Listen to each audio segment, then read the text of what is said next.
को डिस्कस करते हैं।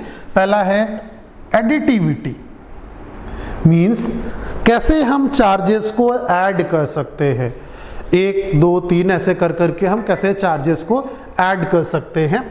तो हम सबको पता है कि जो चार्ज है वो कैसा है, स्केलर क्वांटिटी है। तो स्केलर क्वांटिटीज है, तो अगर हम मान लेते हैं कि हमारे पास n नंबर ऑफ चार्जेस हैं, ठीक, जैसे इसमें दिया गया है कि हमारे पास Q1 Q2 Q3 dot dot dot dot Qn charges हैं, उन सबको जो टोटल नेट चार्ज होगा वो कैसा होगा, तो सिंपली उनको क्या कर दिया जाए, ऐड कर दिया जाए। Q is equals to Q1 plus Q2 plus Qn। एक एग्जाम्पल से देखते हैं इसको, एक एग्जाम्पल दिया गया है यहाँ पर, the total charge of a system containing 4 charges. यहाँ पे n था, n की जगह पे यहाँ पे क्या दिया गया क्वेश्चन में कि आपके पास टोटल कितने हैं, 4 चार्जेस। एक कितना है, 2 माइक्रोकुलाम -3 माइक्रोकुलाम, यहाँ पे साइन का भी ध्यान रखना है, 4 माइक्रोकुलाम एंड -5 माइक्रोकुलाम। तो अब क्या करना है, फॉर्मूला है हमारे पास, मतलब सिंपली ऐड करना है, 2 माइक्रोकुलाम -3 4 माइक्रोकुलाम -5 माइक्रोकुलाम। यहाँ पे -1 कितना मिल गया हमको, -2। तो सिंपली हम ऐड कर सकते हैं इसे। तो हम क्या देखें कि जो हमारे पास इलेक्ट्रिक चार्जेस है उनकी पहली जो बेसिक प्रॉपर्टी है, इलेक्ट्रिक चार्जेस की जो पहली बेसिक प्रॉपर्टीज हैं वो क्या कहती है, एडिटिविटी। और एडिटिविटी में हम क्या करेंगे, जितने भी चार्जेस हैं 4 10 100 200 500 1000 20000 1 लाख, सब चार्जेस को हम ऐड करेंगे तो हमको जो मिलेगा वही सिस्टम का नेट चार्ज होगा। तो नेट चार्ज, ये जो हमारे पास 4 पॉइंट्स हैं, इनको हम मान लेते हैं कि हमारे पास कोई ऐसा है, ऐसा, ये सब जुड़े हुए हैं। तो इस पूरे के ऊपर कितना चार्ज है, इस पूरे के ऊपर -2 माइक्रोकुलाम का चार्ज है। माइक्रो का मतलब समझ पा रहे होंगे आप लोग, -2 × 10⁻⁻6 कुलाम का चार्ज है। माइक्रोकुलाम का मतलब 10⁻⁻6, ठीक, इतना चार्ज होगा। मींस सिंपली हम क्या करेंगे, उनको ऐड कर देंगे। Second, quantization, most important property है ये, क्वांटाइजेशन ऑफ चार्ज। क्वांटा का मतलब होता है पैकेट से, बंडल से। तो क्वांटाइजेशन ऑफ चार्ज क्या कहता है कि अभी हम लोगों ने देखा कि किसी भी पर्टिकुलर जो हमारे पास ऑब्जेक्ट है उसके ऊपर चार्ज होगा, पॉजिटिव हो निगेटिव हो, उसके लिए रिस्पॉन्सिबल कौन होगा, ट्रांसमिशन ऑफ इलेक्ट्रॉन। अगर इलेक्ट्रॉन एक जगह से दूसरी जगह जाता है, जैसे अगर हम इलेक्ट्रॉन के डोनर हैं, हम एक पर्टिकुलर बॉडी है, हम लोगों ने देखा कि हमारे पास जितने प्रोटॉन होंगे उतने इलेक्ट्रॉन, मतलब हम मान लेते हैं कि हमारी बॉडी अभी कैसी है, इलेक्ट्रिकली न्यूट्रल। अब यहाँ से हम अपनी बॉडी में से एक इलेक्ट्रॉन निकाल करके इस पोडियम को दे देते हैं। तो इलेक्ट्रॉन हमने निकाला और इस पोडियम को दे दिया, तो हमारे ऊपर कैसा चार्ज आएगा, तो हमारे अंदर से इलेक्ट्रॉन निकला, मतलब हमारे पास चार्ज कैसा आएगा, पॉजिटिव। गया किसके पास, पोडियम के पास। पोडियम के पास इलेक्ट्रॉन का एक्सेस हो गया, मतलब इसके पास क्या आ गया, नेगेटिव चार्ज। तो अब क्या हम ऐसा कर सकते हैं कि आधा इलेक्ट्रॉन भेज दें, नहीं भेज सकते, क्योंकि अभी हमारे पास इलेक्ट्रॉन को हम नहीं तोड़ पाएंगे। तो इलेक्ट्रॉन क्या है, एक पैकेट है, और एक पैकेट ई में कितना चार्ज होता है, तो आपको पता है, अभी हम लोगों ने देखा E is equals to 1.6 × 10⁻⁻19 coulomb of charge. तो यहां से हम क्या कह सकते हैं कि जब एक जगह से दूसरी जगह चार्ज जाएगा तो वो इलेक्ट्रॉन के रूप में ही तो जाएगा। तो अब 1 इलेक्ट्रॉन जाएगा, 2 इलेक्ट्रॉन, ऐसा तो नहीं हो सकता है 1.5 इलेक्ट्रॉन चला जाए, 2.5 इलेक्ट्रॉन हम डोनेट कर दें, ऐसा नहीं हो सकता है ना। 1 इलेक्ट्रॉन जाए, 2 जाए, 4 जाए, 10 जाए, 20 जाए, ऐसा नहीं हो सकता। 10.5 इलेक्ट्रॉन, 10.25 इलेक्ट्रॉन, ऐसे इलेक्ट्रॉन्स नहीं जाएंगे। जब भी इलेक्ट्रॉन का ट्रांसमिशन होगा वो एक कैसा होगा, कंप्लीट नंबर होगा, ठीक, इंटीग्रल मल्टीपल होगा। कंप्लीट मतलब 1 2 3 4 नंबर होंगे वो, ठीक। तो क्वांटाइजेशन ऑफ इलेक्ट्रिक चार्ज यही कहता है कि जो एक क्वांटा है वो हमेशा क्या होगा, n इंटू ई, मीन्स एक जगह से दूसरी जगह जो पैकेट्स हम भेज रहे हैं वो होगा इस तरीके से n into E, where n is equals to 0, +-1, +-2, +-3, means positive negative हो सकता है। पॉजिटिव निगेटिव कैसे, मीन्स हो सकता है कि हमने इलेक्ट्रॉन लिए हों या हो सकता है हमने इलेक्ट्रॉन डोनेट किए हों, दोनों ही केसेस हो सकते हैं, इलेक्ट्रॉन लिए भी जा सकते हैं, दिए भी जा सकते हैं, लेकिन वो हमेशा 1, 2, 3, 4 ही होंगे, 3.2, 3.4, 3.8 जैसा कोई नंबर नहीं मिलेगा हमको। इसे ही हम लोग क्या बोलते हैं, क्वांटाइजेशन ऑफ चार्ज। चार्ज कैसा है, क्वांटा है, पैकेट है, क्वांटाइजेशन ऑफ चार्ज है। देखते हैं थोड़ा सा इसके बारे में भी।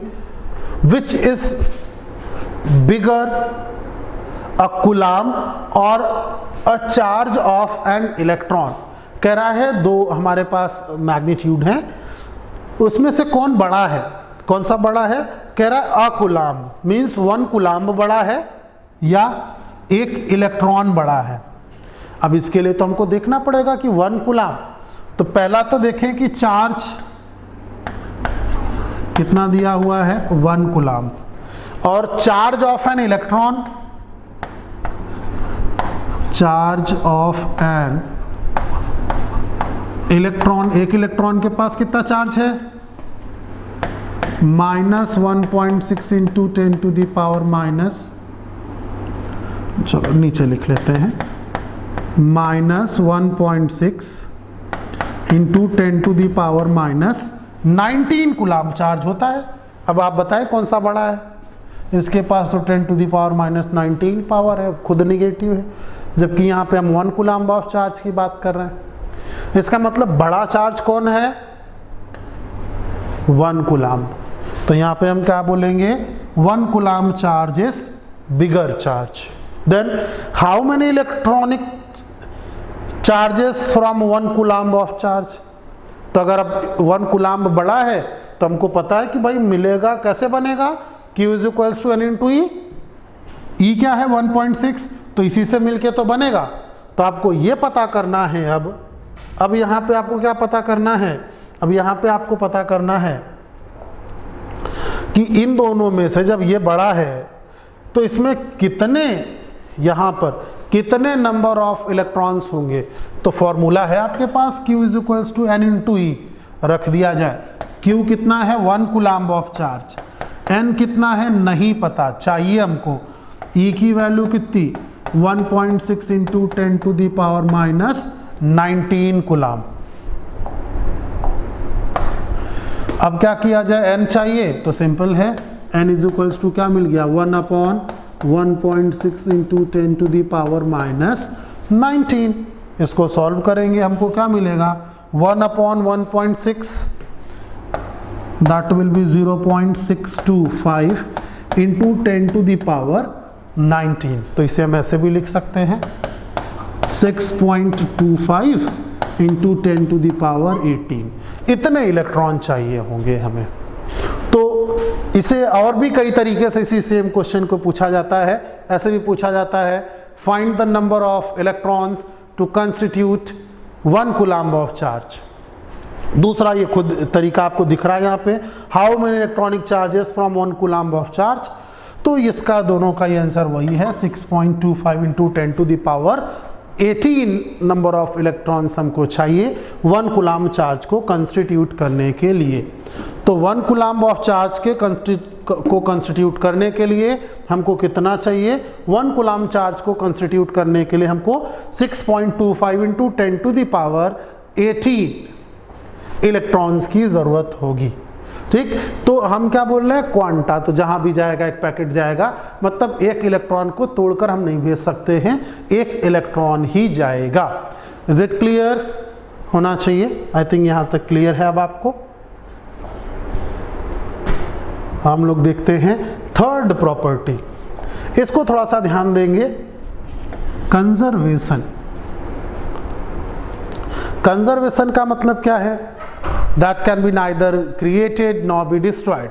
ठीक, तो कंजर्वेशन के लिए हम लोग जो चीज़ देख सकते हैं, जिसको हम क्लियरली समझ सकते हैं, वो क्या है। ठीक, तो उसके लिए हम क्या देख सकते हैं, total charge of an isolated system remains constant. total charge of an isolated system remains constant. Means आपके पास जो एक सिस्टम है उसका जो चार्ज है वो कैसा होगा, कांस्टेंट होगा, कांस्टेंट चार्ज होगा। हाँ, कांस्टेंट चार्ज का मतलब हम चार्ज को ना बना सकते हैं ना डिस्ट्रॉय कर सकते हैं।